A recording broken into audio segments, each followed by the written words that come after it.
नमस्कार मित्रांनो, आपण चाललो आहे अक्कलकोट तुळजापूर. सकाळी लवकर उठलं, आपल्या मित्रांनी बनवलं आहे. बरोबर गणपतीचं दर्शन घेतलं, छान विठुरायाची गाणी ऐकली आणि त्याला घेऊन आपण निघालो तुळजापूरच्या दिशेने. सोलापूर हायवेला लागलेलो आपण. सूर्यनारायणचे दर्शन वगैरे घेतले आणि छान रस्ता वगैरे आहे. नंतर मग आपण दुपारच्या मला तुळजापूरला पोचलो.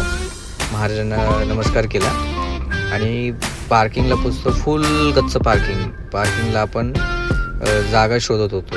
बऱ्याच वेळानंतर जागा मिळाली, गाडी लावली पार्किंगला आणि ते म्हणले की चल तू पण दर्शनाला. मग त्यांना म्हटलं मला थकलो आहे, मला झोपावं लागेल.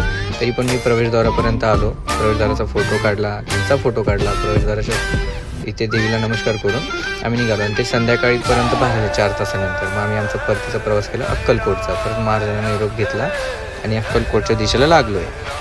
छान गाणी ऐकली आणि ऐकत श्री स्वामी समर्थ अन्नछत्र मंडळ तिथे आम्ही पोचलो. गाडी मग पार्किंगच्या दिशेला टाकली. रूम काय शोधली, रूम काय मिळाली नाही आम्हाला तिथे. मग आम्ही प्रायव्हेट रूम करून राहिलो.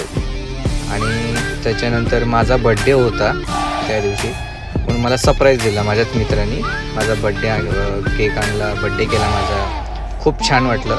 एवढ्या वर्षात ट्रॅव्हलिंगमध्ये पहिल्यांदा माझा कोणतरी असा बड्डे केला. मग ग्रुप फोटो वगैरे काढला. मग इथे आम्ही हॉल्ट केला होता लिओ हॉटेलला. स्वामींचं दर्शन घेतलं. मग तिकडनं निघालो गाणगापूरला. श्री दत्तांचं स्नान आहे, तिथे दर्शन घ्यायला.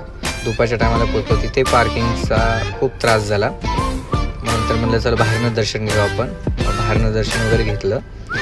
मग मन नाही मावलं परत आम्ही अक्कलकोटला येऊन मग स्वामी समाधी, नंतर दत्तगुरुपीठ इथे आणि चौकोन दिसत आहेत.